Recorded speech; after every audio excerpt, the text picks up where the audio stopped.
Hello and welcome to the Breaking Muscle podcast. In this season, we take the show on a European tour, interviewing the top minds in the fitness industry from all over Europe to help educate, motivate, and inspire you to take your training to the next level. I'm your host, Tom McCormick, and today I'm joined by Valentin Tambosi. Valentin is a natural pro bodybuilder, prep coach, and educator through the Intelligent Strength Coach program.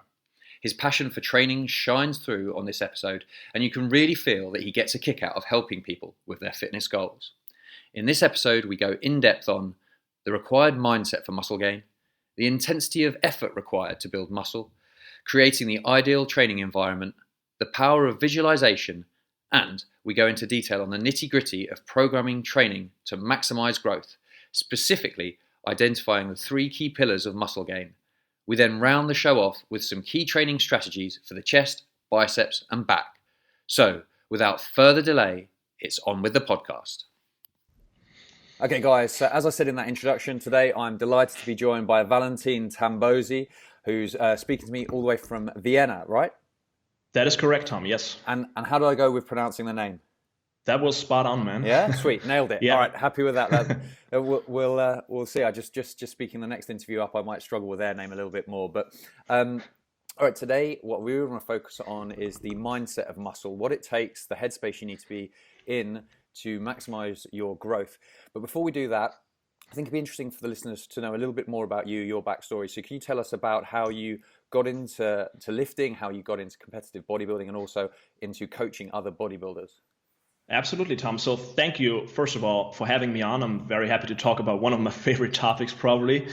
So I got into lifting basically almost 11 years ago. And initially I started because I was playing basketball and I wanted to get strong on a basketball court, which doesn't make a whole lot of sense because more muscle would not make me taller. So I just would have been bulky on the basketball court. So that's not going to do a whole lot. So once I started diving into lifting weights, I was really hooked. And from that point on, I just completely stopped playing basketball. So that initially got me started. And really quickly, I wanted to know as much as possible about training and nutrition. And that really brought me on a path closer to coaching, basically. So now I'm full-time online coaching. I focus on bringing people, physique competitors to the stage, both men and women. Been doing that for almost 3 years now.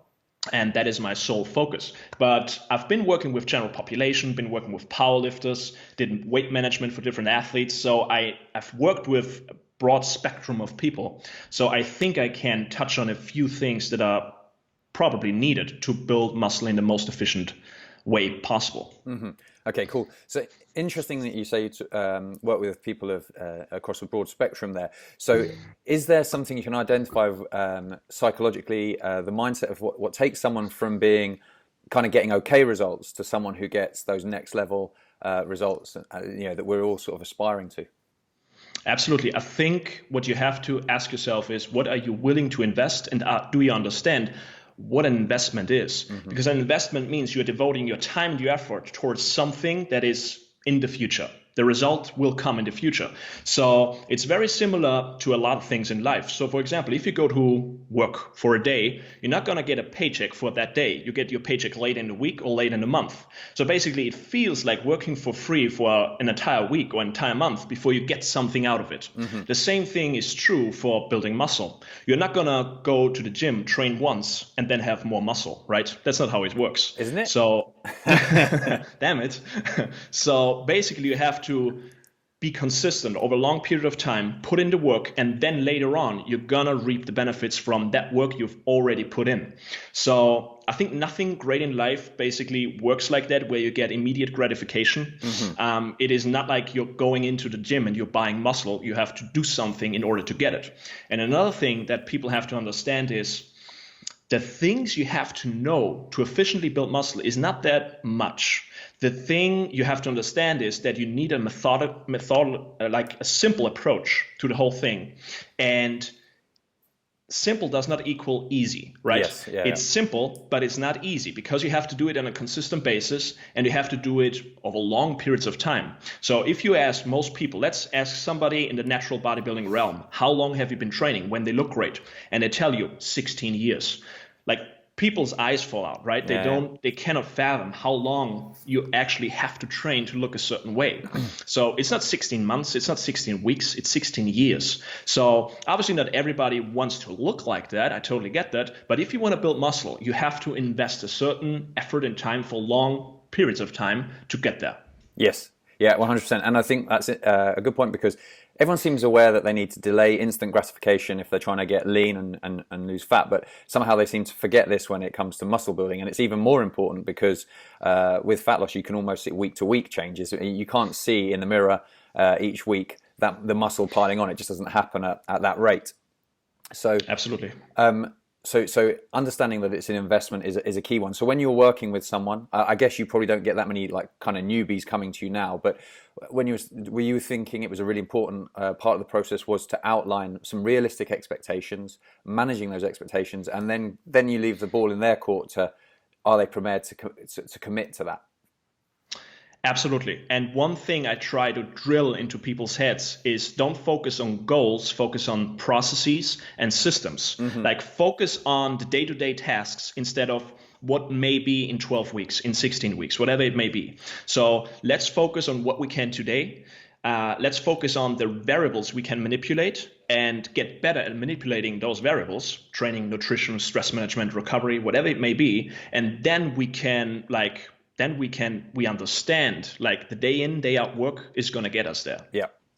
Okay. So I think people are getting an understanding now of this. It's a long-term process to have to get their head in that space. But then something I want to dive into with you, because I follow you on your Instagram, see some of the videos. I really enjoy some of the comments there.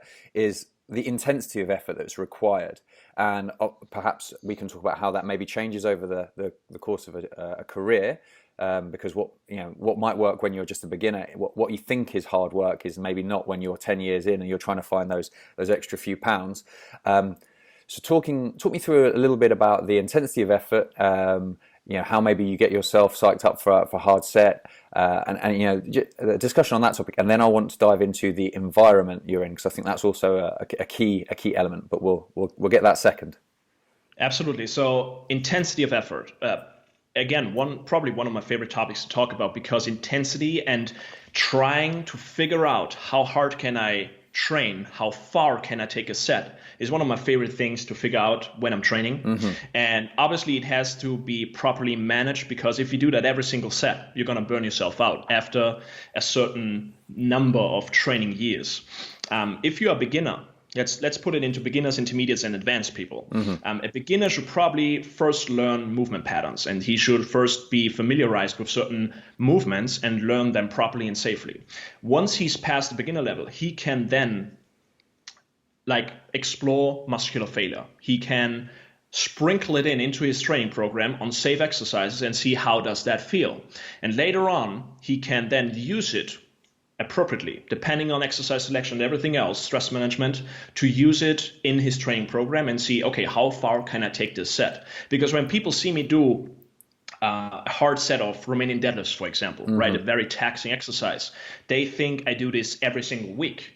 And I do not, because if I would do that, I would injure myself, I would break, something bad would happen, and it would not aid my progress. So we have to properly manage intensity, but also be willing to put forth an effort that is very, very high. Yeah. I think it's the body needs a robust signal to grow, and that comes from obviously eating sufficiently, but training hard enough. You need to force some adaptation. So I think you're right. As a beginner, they almost need to learn what that effort is, and then they can you sort of push the boundaries as you go. So interestingly, on that, you talk about how maybe on an RDL. You push it really hard, but not every time. And the concept of reps in reserve is something that's a lot more popular now, and people are starting to be aware of, and how they manage that across of maybe a mesocycle, for example. Do you have a structure? Maybe you start out week one, when you work with someone, you leave X amount of reps in reserve, and that's a progression method you use within a phase of training? I do not with most of my clients. Okay. I do with some of them. I think it's a very smart way to do things, but I don't think it is needed. It's like not a must-have with every single training program. It depends on the length of a mesocycle. It depends on the person. It depends on the overall training volume you're doing. So the way I set it up for my clients is we basically do pretty frequent deloads, and within those deloads, we have basically 3 weeks of hard training. Meaning, if we do those 3 weeks of hard training, like a manipulation of the reps in reserve would not make a whole lot of sense, because it's such a short period of time that I can have them grind really hard for those 3 weeks straight, and then they deload immediately. So it's just a different approach, but like the usual principles of training design, of program design, still apply, obviously, yes. Yeah. So, I mean, that's something you've alluded to a couple of times now, which I think is important for people to understand, is the principles apply, and they're basically the same for everyone. The exact application of those principles, it changes, and that's key. All right, so we mentioned deloads. So let's quickly go on a little, not really a tangent, but we'll follow that before coming back to that environment question I had. So a lot of people think that if you're deloading, deloads are for wimps or whatever, but I'd take the approach that if you don't need to deload, you're probably training like a wimp most of the time, because you're never getting yourself to that situation. You're nodding along, so I assume you agree, but that's something you'd agree with? Oh, absolutely. I remember back in the day, I did not deload, and I wondered after like 6 or 7 weeks of training why I felt this bad. So now I know why, because if you understand what you're doing to your body, if you're stressing your body and you're disrupting homeostasis, something has to happen. So if you're stressed out, if your body is overwhelmed by different stimuli, something has to happen, and something has to be done and brought down. And that is usually your training volume, your training intensity has to be brought down, your activity has to be brought down to like give your body the possibility to actually adapt, and then later on super compensate and be able to do more later on in the following mesocycle. So deloading just has to be properly placed for each individual. Some people have to deload every 4 weeks. Some people probably can go a bit longer. But if like people tell me I never ever deload, then definitely something is wrong. Or you are deloading without knowing it. Maybe you're going on holiday every 5 weeks, or you're just taking a very light training week, or you're doing, I don't know, lighter weights and more reps, whatever it may be. But in some way, you surely are deloading if you are sufficiently strong and are at an advanced level. Yeah. Okay. So I think if anyone's listening to this and they've never deloaded and they think they're training hard, that's probably a bit of a red flag for them to analyze. Are they really doing it, or as you say, have they taken an unplanned or like a camouflage deload they didn't realize because they went away on holiday? Okay. So also, the deloading, when you're programming that in, is it something that you program in advance, like it's for a particular client, it's every 5 weeks, or is it something you're a little bit reactive with? You take some, perhaps you auto-regulate it based on feedback? Yeah, I used to only use reactive deloads. Now I only use proactive deloads. Why? Because I've learned with the more advanced the people got when I worked with them, the more problems we would run into with reactive deloads. Because if they already felt tired and then we deload, it was already too late. They accumulated so much fatigue that the deload probably was a week or half a week too late. And they would carry that accumulated fatigue into the next mesocycle. Yeah. So now we proactively deload, and basically some of them still feel relatively fresh when heading into the deload. But if they would do like an additional training week, and some of them did that, they felt completely gassed after that additional week. And that just tells me that proactively deloading, the higher advanced the person is, makes more sense. If we're talking about somebody who's intermediate, for example, we can definitely use reactive deloads, because the person probably just feels tired, and then you deload for a few days and they're fine again. But somebody who's advanced, they can accumulate so much fatigue, it does not dissipate within a deload, and they're probably going to take that into the next mesocycle. Yeah. So I mean, it's that return on investment and long-term planning again, because I suppose the thing is, if they take that extra training week, maybe they get away with it. But what's the real return? In 1 week, so it's not like they're going to build pounds and pounds of muscles, but the downside is huge. It's that risk return, because, as you say, if they just do that extra week, then maybe it takes them 2-3 weeks before they're back, feeling recovered. So I think that's interesting, an interesting point to make, and an interesting one for people to consider about pre-planning their deloads. The other thing you talked about is people's level of experience and how advanced they are.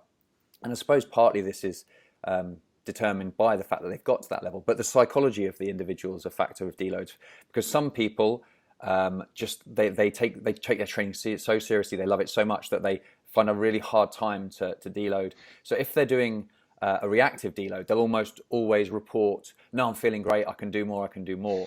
If you don't, you almost have to force it upon them. Whereas someone who's a bit earlier on in their career probably is less likely to be that hardcore mentality. I presume that's something you perhaps have found with your lifters, and you almost have to make them take a deload. Is that right? Oh, absolutely. And the thing that you can use or probably have them experience is they have to run into the wall to see what happens when they're not deloading. Because if they're being coached by somebody who knows what they're doing with program design, they're probably programming enough volume, they're programming an appropriate amount of intensity within that training program. So training is disruptive. Tracing is gonna force adaptations. Meaning, if you just continue on with that training, they're gonna need a deload at some point. And if they don't believe you, just let them experience it and see what happens. I'm not saying like put people into danger and have them injure themselves or something like that. Of course not. But once they sense fatigue is just getting higher and higher, you then suggest to them, well, now it's time to deload. What do you think? Mm-hmm. Yeah, I think you're right that people need to almost experience it once just to realize, because I probably was someone who thought deloads, a bit of that mindset, who needs them really, until I needed one, and I put myself in that position, and then you feel so terrible, you're like, I'm not making that mistake again. So yeah, to an extent, it's one you just have to experience it. So we talk about deloads. I said I want to talk about environment. So quickly, I know that you train at Das Gym, right? Which is, I've never been to, but I remember it's the first time I stumbled across some pictures of the place, and I thought it looked incredible. And now I know a little bit more about it and the guys that are there. And I've heard people that have been and visited and trained there regularly just talk about the environment. Now, how much do you think that feeds into your success as an athlete and some of your clients that train there, and having that ideal environment for training hard? It is absolutely huge. It's an absolute game changer. So when I started training there 3 years ago, I definitely made some of the best progress there. And it almost for periods of time, felt like complete newbie gains when I was there. Yeah. And the reason is the people and the atmosphere of that place. Like you said, the environment. Like everybody is focused on getting better. We have a lot of competitors there from different sports, from weightlifting, strongman, powerlifting, bodybuilding, calisthenics, whatever it may be. So people are there and they are very, very competitive. And the whole spirit of the gym feeds into your training, and that enhances your training. So it is absolutely everything, especially when you are preparing for competitions, for example, and you are in a long preparation, you're in a calorie deficit, you're tired, you're just dragging. And once you enter the door to Das Gym, you immediately feel better because of the pictures on the wall, the music, everything, the people around you. So psychologically, this is a huge, huge part that people do not often consider. And it's like Andreas Pützel, the guy that built this place with his brother Alex, knows about competition. He has competed in pretty much everything, and he knows what competitors need and what they are looking for when they need that extra bit of motivation. Mm-hmm. Yeah, I mean, from the videos and pictures I've seen, I can vouch for the place. Looks incredible, like an electric atmosphere, and it really would take things up a notch. And it sort of resonates a bit with me for, I think, where I'm training, and it's probably a bit too comfortable in that environment. And people talk about, if you're the smartest person in the room, you're in the wrong room. And I suppose also if you're training, if you're the strongest or even one of the strongest in the room, you're in the wrong room. And that applies to the gym. So probably forcing my hand and anyone listening maybe to wonder, could they just push the boundaries by finding a better training environment? So now we've got the environment, the mindset. What I want to know is, are there some ways that you think people can go about developing these? If you seem like a really methodical guy with your training, and from some of your comments about the way you visualize your progress, both as a business and as an athlete, it seems like you take that approach to your mindset as well. So are there some ways you feel you can harvest this kind of intensity and focus on achieving your goals? Absolutely. I think one of the most important points is be honest with yourself and understand what it takes for your goal. So What does that mean? A lot of people tell me I want this. And then I ask them a few questions and I figure out like they kind of want it. And kind of wanting it is not the same as wanting it. Like I've had people come to me and I can tell like there's a fire burning in their eyes and I can tell, okay, this guy is ready, this girl is ready to put in the work.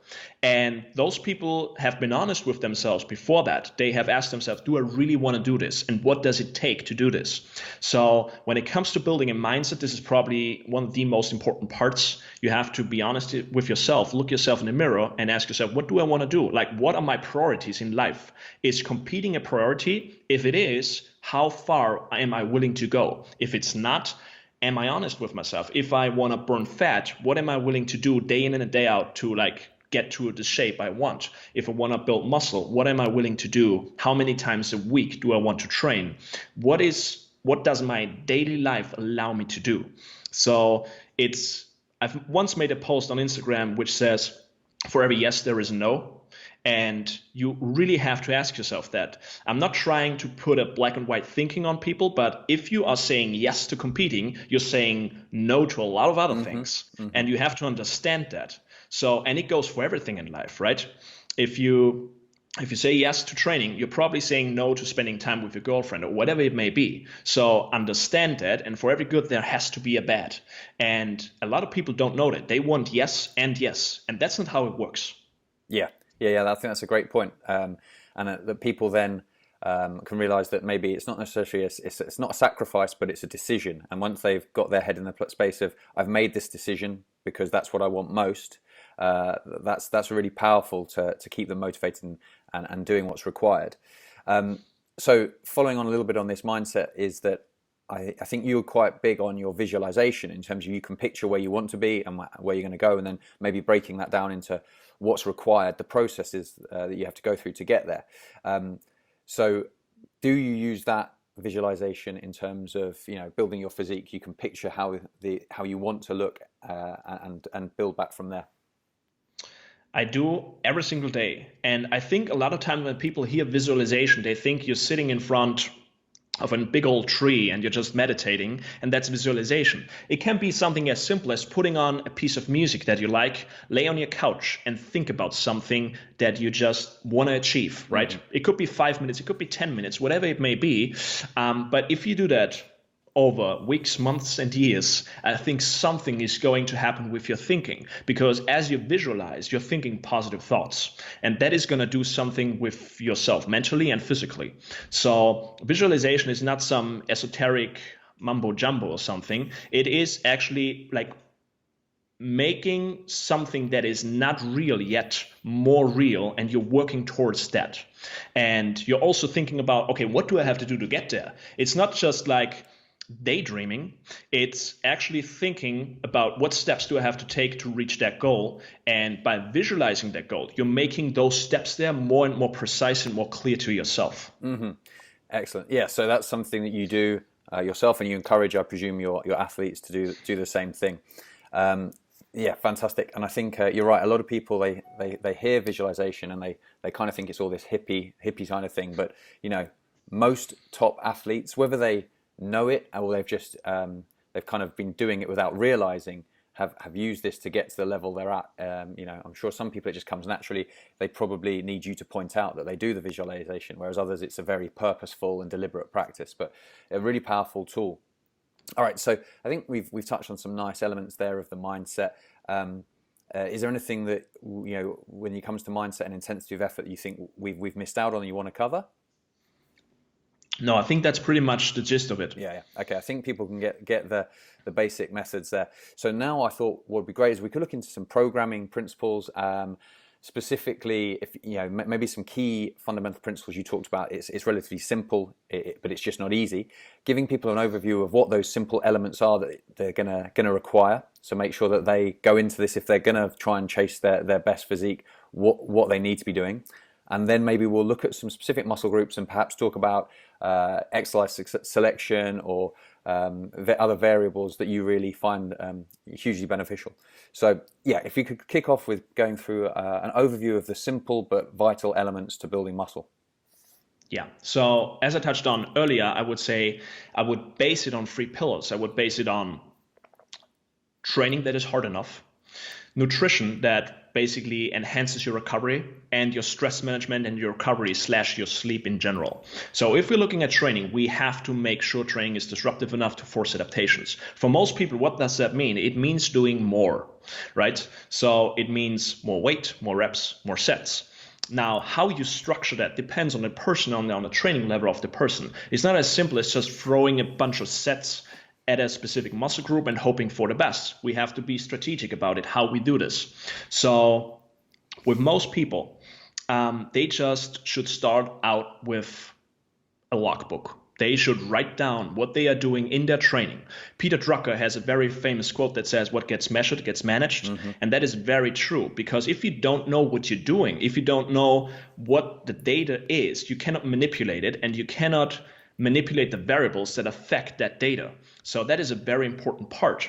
So people should write down what they do every single training session, so they can look back. What did I do 1 week ago, 2 weeks ago, 3 weeks ago, and understand, oh, look at this. This exercise is developing nicely. I'm progressing every single session. This one is not. What could be the case? Is it the overall session? Is it the exercise sequence? Is it the amount of volume I do before that exercise, because I'm dead tired at that point and I'm not really performing anyway? So we have to look at all these things, and the logbook is our way to actually managing things appropriately when it comes to training. So that's just the main big things in training. Progressive overload, basically, and managing what you're doing in training by logbooking it. So with your nutrition, I would say most people that want to build muscle, they should focus on spending a lot of time in the calorie surplus. Don't shy away from getting a little bit of fluffy, and trying to constantly have a six-pack or whatever it may be that you aspire to. Because the more muscle you have, the better it's going to look as you cut down later on. And never forget, building muscle is so much harder than burning fat. If you look at somebody who's been training for a while, like for example myself, how much muscle am I gonna build within a year? Probably, I don't know, 1 or 2 pounds of muscle a year. That's nothing. How much fat can I burn in 12 weeks? I don't know, 8 pounds, 10 pounds, 12 pounds, easily, right? So if you compare those two, it's rather easy to understand that building muscle is a long-term process and burning fat is rather fast compared to it. So this is really essential. And as I said, the calorie surplus with a sufficient amount of protein is probably the most important part as far as nutrition goes. When it comes to stress management and sleep, especially with sleep, people underestimate it big time. So when I ask people, okay, how much are you sleeping? And they tell me I'm already sleeping a lot. And they then tell me, okay, it's 5 to 6 hours a night. And I'm like, that's nothing. Like if you are consistently training and you're training hard, you're definitely like killing your gains by not sleeping sufficiently. So I would say 7 hours a night is the absolute minimum. I like to sleep 9 hours every night, and ideally I sprinkle in a few naps across the day if I can. So I remember in 2018, I made some tremendous progress, and the key was sleep. I slept 9 hours every single night and took 2 to 3 10 to 15 minute naps every single day for like 3 or 4 months. And I just exploded. So my training was the same. My sleep was much better and much more of it. So I would say those 3 things are the most important for building muscle. Yeah, absolutely. The sleep things is crucial. Of course, all of it's crucial. But I suppose the thing is that training is just creates the potential for muscle growth, and then if you take care of your recovery through nutrition and sleep, essentially the 2 most important factors there, that will dictate if you reach your muscular potential. And the sleep thing, I can identify that. We have 2 young kids. There was a period of time when basically sleep wasn't happening, and at the time you don't realize, but like my progress in the gym was, I was treading water at best type thing, because you're up multiple times through the night. All of a sudden they start sleeping through. The quality of my training improved because the quality of my recovery improved, and I was able to do more. So from a practical standpoint, that was my experience of just how powerful sleep is. So interesting that you had those fantastic games when you were sleeping. Now everyone's got to set themselves up as an online coach to be able to get some mid-afternoon naps or whatever. All the office workers listening are thinking, my boss isn't going to be too happy when I tell him I'm having a power nap for my gains. So. Okay, let's touch on a couple of those things. So logbook and essentially progressive overload. I think you identified it's more weight, more sets and more reps, which is important. A lot of people think it's just more weight. And they kind of, I think they do themselves out of potential gains because they get so focused on just chasing weight on the bar that they almost reduce volume to allow them to hit a PB. And that's, whilst that might be great for developing strength, it's not necessarily doing them the best service when it comes to building muscle. And also using that logbook as a strategic bit of data that you can refer back to, as you say, try and work out if progress isn't there, how you can adapt it. So really powerful tool. As a point of reference, do you keep a physical logbook, or do you use an app to track your workouts or any kind of device like that? Yeah, I use my phone and I just punch the data into Google Sheets. And because I have all my own training programs there, I do my own training, obviously. So I just throw it into Google Sheets and do it there. There's nothing wrong with like a physical logbook. A lot of people prefer that because they don't want to be on their phone. They just have their music on their phone and they just write it down. Mm-hmm. I totally get that. It just depends on how deep you want to dive into the data later on. I like to have a few graphs and everything so I can have a good overview over the last few months, but that is not needed. Mm. This is not needed for most people. Yeah. I think as you identify, if you're getting to that elite level, that every marginal gain you can find makes a difference, and therefore having all the data to sort of with a fine-tooth comb go over and assess makes sense. But the key principle is people need to do more work over time to give them that stimulus. Now, yes, calorie surplus, something that guys all nod along with. Number one, it seems that some people don't really understand it because they say they've been in a calorie surplus, but they haven't gained any weight, which is an interesting combination there. I like the fact that you said you maybe have to accept you're going to gain some body fat. You're going to maybe get fluffy, but it's going to be worth it because when you build that muscle, you diet down. I think especially for the niche of guy I work with, generally skinny guys, they've got abs, they like their abs, and they're scared to let go of them. But then they never get to the physique they aspire to. So how important is that? And have you had people you've had to take through that process of understanding this is some short-term, you have to look worse to look better almost as far as they're concerned, because their abs disappear, but then a few years down the line, they're 25 pounds heavier and lean. Is that something you've experienced? Absolutely, Tom. And it is almost harder to work with somebody like that and get them to understand that process than somebody who you want to take 50 pounds down. Mm-hmm. That is actually harder because I had so many people, especially guys, that come to me and explain to them that you have to look worse, like you just said, in order to look better in a few months or in a year or something like that, is very, very hard because they see their abs right now and they want to keep them and they want to add a few inches to their arm, right? Mm-hmm. That's what they want to do. And you have to explain to them the process of how you're building muscle and what is needed to build muscle. And the calorie surplus is a huge thing. And like you said, they say they're in a surplus, but they haven't gained weight. Okay, you're not in a surplus. Simple as that. Mm-hmm. And usually if you combine that with a look at their training performance and look how they're progressing in the gym, they're usually doing the same stuff over and over again. Right? They're not in a calorie surplus. They're not adhering to progressive overload. And that's why they're not making any improvements. So a lot of them, I think, buy into the thought of body recomposition, where you're building muscle and burning fat, which is possible, but it is very, very inefficient, right? Most people should not aim for body recomposition, I think. So if you want to build muscle, focus on that. Don't focus on two things. Don't serve two masters. Serve one master, and later on, once you have built the muscle and a little bit of body fat, which is needed, then you can burn off the fat, and then you're probably better off than somebody who is just doing the same stuff over and over again and spinning in circles. Yeah, I 100% agree. I think that's absolutely spot on. And then I interviewed Menno Hensmans last week, and he had what I thought was a fantastic quote about body recomp, which was actually, it's a function of a good cutting phase is probably body recomposition, because if you do things right, you bulk up, and in a cut you retain and maybe gain a fraction of muscle, if you're lucky. But that's where the recomp actually probably happens. It's just a good cutting phase. It's not this year long. You're going to keep burning fat and gaining muscle at this slow rate. And 100%, people are better off with dedicated periods. I agree with you there of focusing on the muscle gain rather than those mythical lean gains.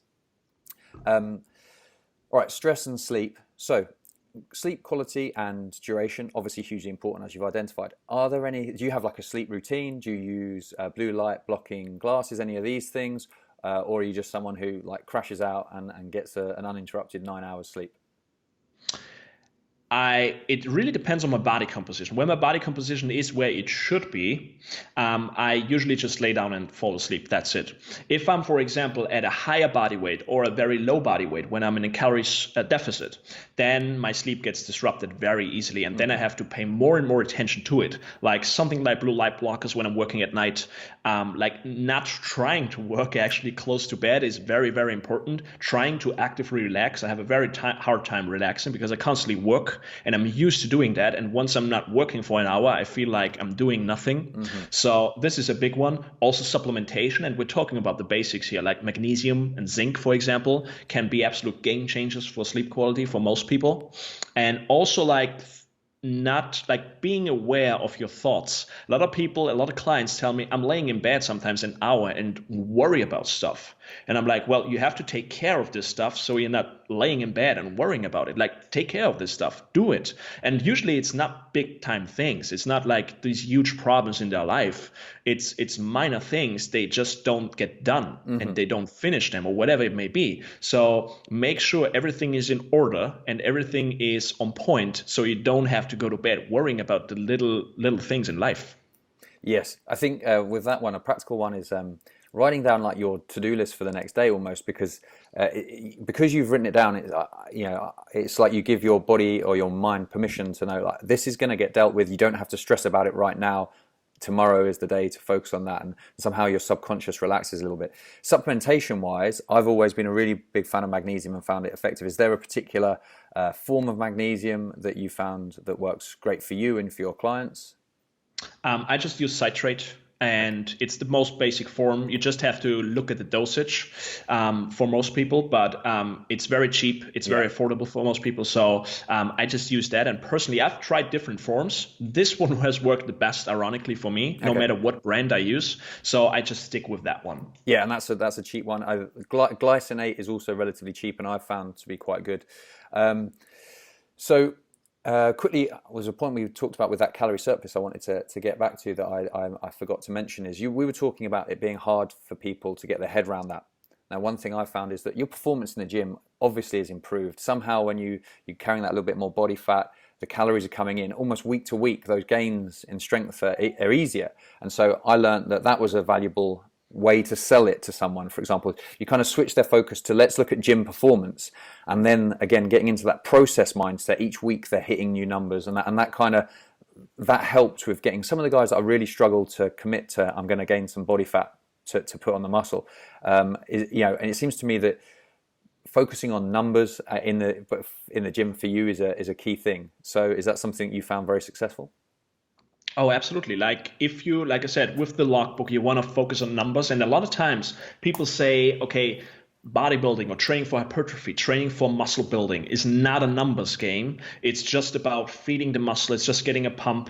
And we know that's actually not true. We know there are certain rules we have to adhere to when it comes to building muscle, and getting a muscle stronger, getting a muscle to create more and more force over time is going to get us better gains. Simple as that. So if we measure that and we keep execution consistent over long periods of time and then move more weight, everything is going to be fine. We're going to build muscle. We know we can measure by using a certain, like, I'm not saying measure your 1 rep max, right? But let's measure like in the 6 to 12 rep range, your performance with specific lifts.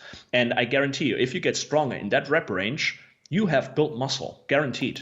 And that is something people should look at. And then you can actually measure your muscle building. And then it is actually a numbers game. Yeah, absolutely. Yeah. I think key point is if you don't get stronger, if you haven't got significantly stronger over time, I mean, we're not talking week to week, but like across the course of a year, if you aren't using noticeably more loads on your big lifts, then the chances are you have built zero muscle. So that's important. There's only so hard you can flex and squeeze with some 2 kilo dumbbells.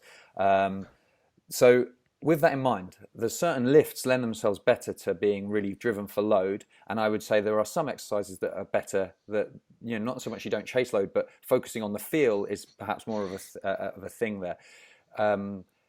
you're nodding like you agree, so that's good. But can you give me some examples of how there's certain exercises that if you chase the feel, you might be letting yourself down, whereas you just want to overload? And maybe conversely, if there's certain exercises you feel are actually better, where you focus a little bit more on execution and mind-muscle connection in that respect?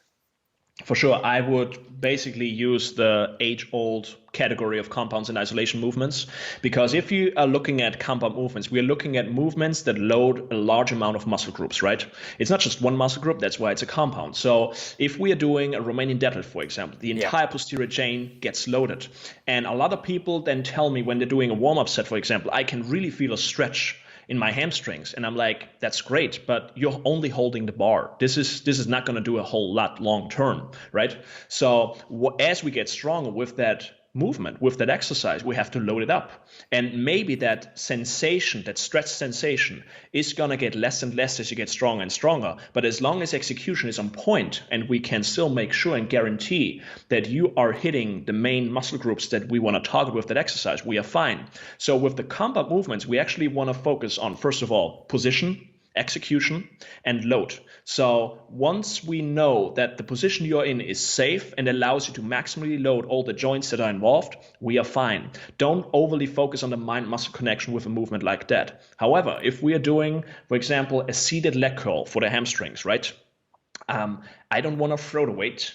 I don't want to jerk the weight. I want to focus on actually feeling my hamstrings, right? Because now I'm isolating that muscle. I'm positioned in a way that allows me to do that. And it is not all about moving weight. I want to get stronger, like you mentioned, Tom, with that exercise as well, but I don't want to force it as much as I do with the compound lifts. Yeah. Okay, brilliant. And I think your examples of the Romanian deadlift and leg curl is a really good one, because the Romanian deadlift, the sheer amount of muscle mass that is involved in that lift, it's one that people should be very, very strong on, but you don't actually see, well, maybe it's different at Das Gym, but you don't see that many guys going that heavy and forcing the load there, where you can tell by looking at them, they've got more in them, but for some reason, the RDL, they don't drive that hard. And I think that's a key concept for people to understand, that the intricacies of training a little bit. I mean, there's those principles again, but the specific application of those principles and how you best utilize an exercise. So let's move into some certain muscle groups then. I think we've probably identified that for hamstrings, you would love the RDL, but you'd also see the leg curl has a place. If we work maybe through from the top down, we'll start off with chest, like guys love chest training. What are your kind of go-to bread and butter exercises there that you're using and that you're chasing load on? And are there some ones that you then supplement in as your isolation work you feel very effective? Yeah, I think with pressing, it's really about finding the ideal angle and position for the individual. Mm-hmm. So I'm not saying you have to do like barbell flat bench pressing, or I'm saying you have to do incline pressing. Those are fantastic exercises, but some people fit those exercises better and some do not.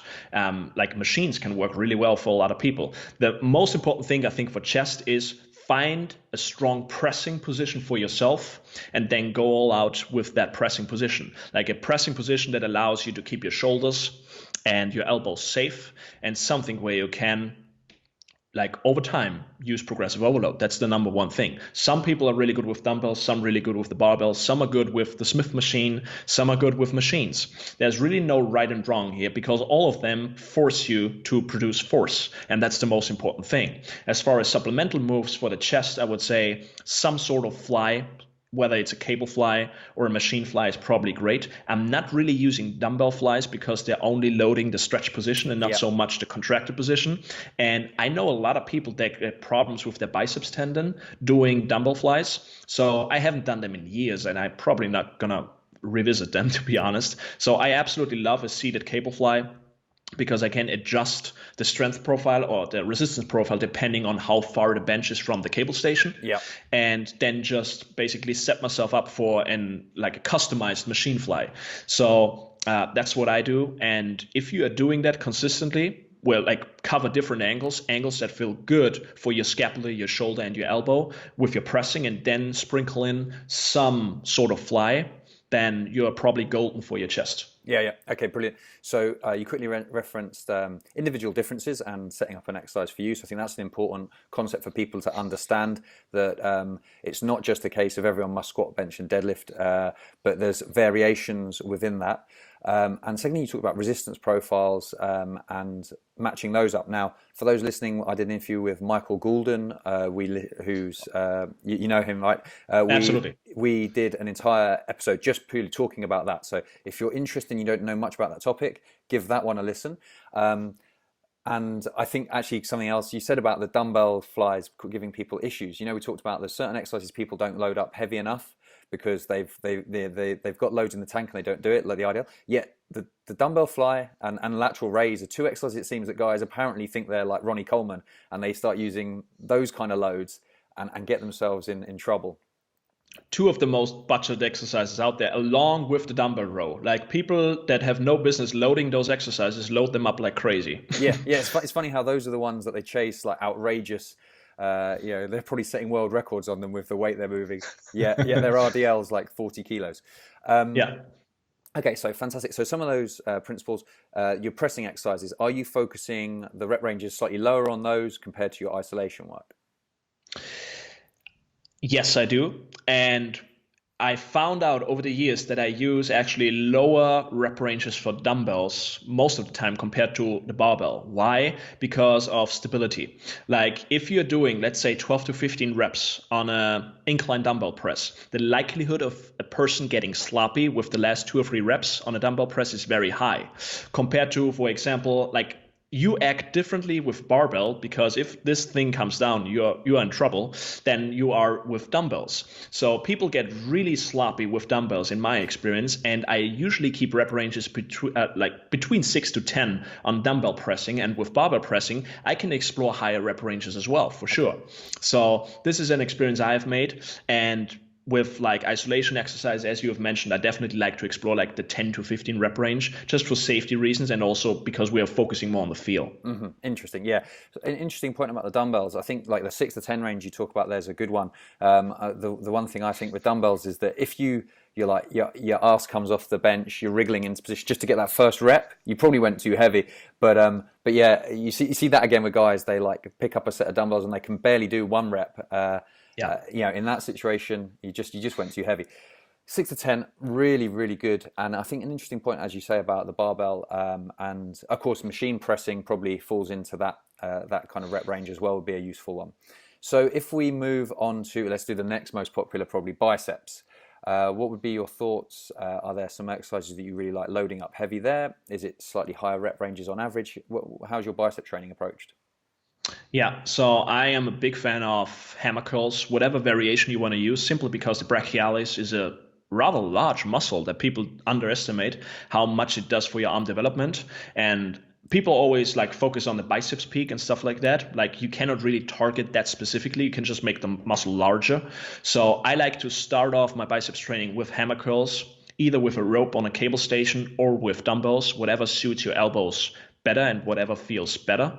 And you can definitely play around with higher rep ranges for these. So I've gone pretty high with my hammer curl rep ranges, like up to 40 reps, simply because that's where I feel them the best. And like, individual biofeedback is a big one with these things, because with my hammer curls, I'm not gonna do like crazy poundages, but I can sense how good of a pump I get depending on the rep range. And I've tried like 10 to 20 reps and nothing much happened. Then I did like 30 to 40, and all of a sudden like it clicked and it felt so much better. Like, figuring out how many reps in reserve you have with those rep ranges is really hard.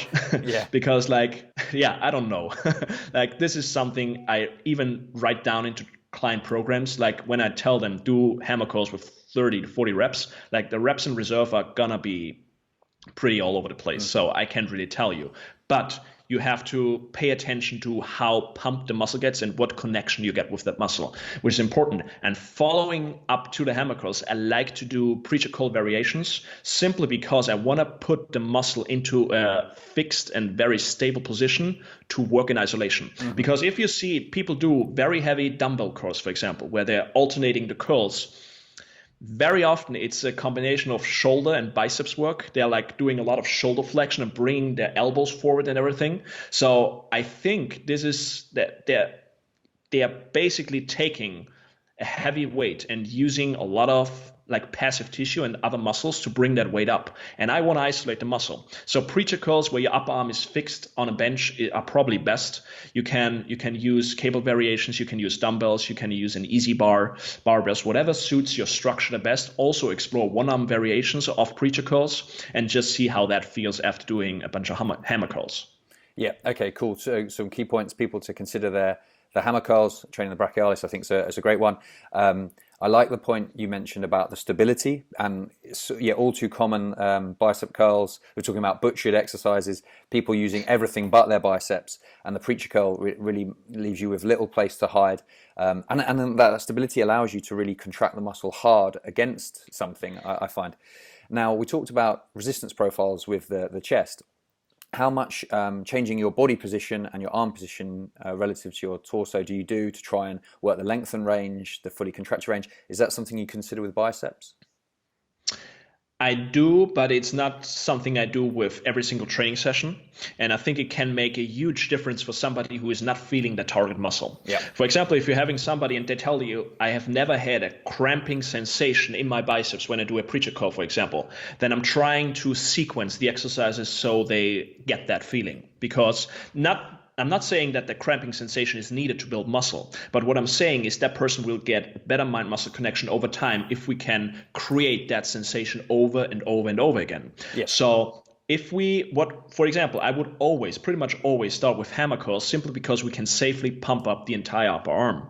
And from there, we have better biofeedback when we stretch the biceps, when we do, like, for example, an incline curl like Arnold did on the bench with dumbbells and really force ourselves into the stretch position. It feels completely different when the muscle is fully pumped compared to a cold muscle. Yes. And that feedback can help people to understand, oh, now my biceps is working. Now I'm actually doing work with the muscle I could not feel beforehand. Yeah, I think that's a great point. You're right, that stretch exercises with a pump muscle is a completely different sensation and a powerful training tool. So exercise sequence is important. I also like the fact that you say not necessarily considering all of these things within one session. I think hitting these different points of the strength curve across a phase of training probably has benefit, but the danger is we then try and crowbar every single point of position of flexion type thing into the same workout, and you end up with 42 exercises per workout to try and achieve that. Okay, cool. We're just sort of starting to get close on time a little bit now, so maybe we can do one more muscle group. Is there one that you think is something that people really struggle to develop that you can add some tips on? I would say definitely back and lats specifically, because it is a muscle group that people don't see in the mirror. That is probably number one. A lot of people have a great connection with their chest because they see it. They actually flex it when they're standing and posing in front of a mirror. You can't do that in most gyms with a regular mirror because you don't see your back. So one thing that you want to consider with back training is, where does my elbow end up at the end of a row or pull down? Because depending on where it ends up, that's what I'm going to hit. So if we're talking a lat training, your latissimus dorsi, then we want to keep our elbows as close as possible to the torso and also explore one-arm variations where we're probably laterally flexing to the side of the rowing arm and actually feel how short we can get the target muscle. With any row we're trying to do for our upper back, our rhomboids, our traps, we want to focus on scapular retraction. We want to pull our shoulder blades together and basically be in full control of our shoulder blades. This is one of the main things that will probably enhance most people's upper body training, is scapular control. If you know what your shoulder blades are doing and how to properly position them, whether it's a pressing movement, a pulling movement, doesn't matter. It's gonna create a more stable environment, and that will allow you to basically get stronger over time. So elbow position is a big one with back training, and also being patient and not trying to jerk and throw and sling the weight with your arms, because a lot of people have great arms but they don't have a back, and I used to be one of those. And over the last 2 years I made big improvements to my back, and one thing was definitely also making sure I work harder on exercise where I already thought I'm working hard. I always thought my pull downs are amazing, and then I looked at my technique, I improved my technique, and then I looked at my intensity level, and I was like, my intensity level is just not there. I'm working way harder on presses than I'm doing on pulls. And there we go. That was the magic formula, right? Quote unquote. It's that was it. And once I changed those things, my back started to grow. Yeah. Okay. A couple of key points. So that last one was brilliant. I think in terms of, you talk about your pressing, the relative intensity compared to your back work. You see so many guys, they're literally grinding out that final press, and then they finish a set of back work, and you think there was 4 or 5 reps in the tank. Like, were they just warming up? So just really putting that level of effort in is a key one, and will go a long way to improving yourself. And the other tip that I think was really key that people want to take into account is that row technique. If you're trying to make it a lat focused row that you mentioned about, you can actually really get a really short lat and great contraction if you do the row correctly, and spending a bit of time just working that technique can really develop a great mind muscle connection. And then I've found that transfers over into almost all your back work if you invest a little bit of time there. So can you talk us through that, just a touch more detail, so people can be really clear and maybe try and visualize how you would maximize a row to get that lat really short?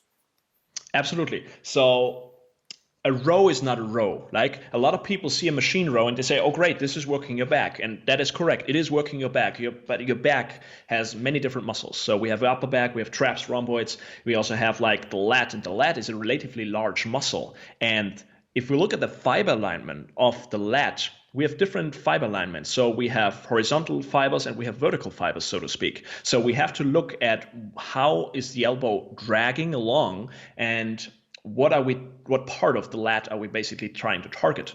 So what you want to do in general with a lat row is you want to keep the elbow as close as possible to the torso, and you also want to think of depressing your humerus, your upper arm, down as you initiate the pull. That's going to be the number one move you do, because what initiates the movement is going to take the bulk of the work. A lot of people initiate a pull with their biceps, and guess what? The biceps is going to do a whole lot of pulling and the lat is not. So as we depress the humerus, the upper arm, and bring the elbow relatively close to our torso, and think of like pressing and pushing our wrist down to the floor as we pull back, and finish with a lateral flexion and leaning to the rowing side, is probably gonna give everybody a new feel and a newfound quality of contraction with their lat row. Mm-hmm.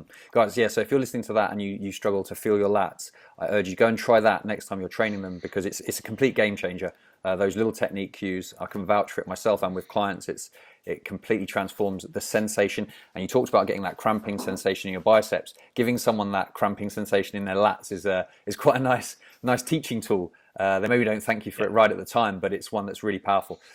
So yeah, vital information there. We're just sort of starting to get up on time, so I want to do a shift tack slightly, quick fire round. People can get to know a little bit more about you, and then I'll give you a chance to let everyone know where they can, if they want to follow on more on you, where they can find you. So first of all, it's just some yes or either or questions.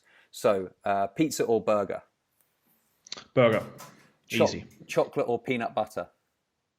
Chocolate. Would you take a beach holiday or a city break? City break. If you're having a steak, is it rare or well done? Rare. Scrambled or poached eggs? Scrambled. Okay, cool. All right, through there. No one's answered anything other than rare, well, except for one contrarian last week, Menno, who was like, I don't know, medium or something, just to be different. Okay, so can you tell us something about you people probably don't already know? Something that people don't already know. Well, I'm really big on like posing, and actually practicing my posing routine for next year already. Okay. Because I'm stepping on stage, and I basically wanna bring it to the next level. And people know I'm doing a lot of posing with my clients, but they don't probably think that I'm already this far in advance making sure that my posing routine is going to be ready. So this is one of the things that people probably don't know about me. Okay, wow, yeah, that is some seriously advanced planning. But of course, this is when that is the actual performance. As far as your sporting performance comes, that's when it's very true. That's when you're showcasing it. So getting good at that makes sense. Okay, so final question on this is, who should I interview next? If I could get access to anyone in the world. Well, you just mentioned Michael Golden. I would like to see someone like Tom Purvis on this podcast. Tom is somebody that has been a huge influence on me. I've been to a seminar of his in London 2 years ago, and like if there's somebody who can talk about training mechanics, exercise mechanics, resistance profiles, whatever it may be, Tom is probably the man. Yeah. Well, funny enough, Michael said exactly the same thing, so we'll have to reach out, try and get him on the show. Okay, brilliant. Yes. So we're almost up on time. Thank you so much for taking the time to chat, and it's been brilliant. And I think there's so much more that you could add value. So if you'd be willing to come on another time, I'd love to set that up. And now, can you tell the listeners, if they want to know more about you, follow along, where can they find your stuff? Yeah, there's 2 places online, Tom. That is, first of all, my website, which is just my name, valentintambosi.com, and also my Instagram, which is also just my name, no underscores, no anything, Valentin Tambosi. Just find me there. I put most of my information out on Instagram. I'm also starting up a YouTube channel, which just on YouTube, search my name, Valentin Tambosi, and you're going to find it, which is going to feature a lot of training footage as well. So that is in the works, and those are the basically 3 places you can find me online. Fantastic, thank you. So guys, if you're on Instagram, definitely follow Valentin on Instagram, because actually below his comments are really good. Like a lot of guys on Instagram, it's just pictures and there's no substance, but actually there's some really valuable tools and teaching points in the comments. So take your time to read through that stuff as well. I would definitely support that. It's a great page. Other than that, thanks very much. We'll speak soon. I appreciate it, Tom. Thank you. Awesome. That wraps up today's episode. Thank you so much for investing your time with us. We really appreciate it. If you enjoyed what you heard and took value from it, please do me a favor by heading to iTunes right now, subscribing to the show, and leaving a review. Positive reviews, like 5 stars, hint, hint, really help the ranking of the show and will help us to spread the word and keep getting top-class guests on. Make sure to follow Breaking Muscle on social media and me at Tom McCormick. That's TOMMACCORMICK on Instagram. Bye for now, and I'm looking forward to catching you on the next episode of the Breaking Muscle podcast.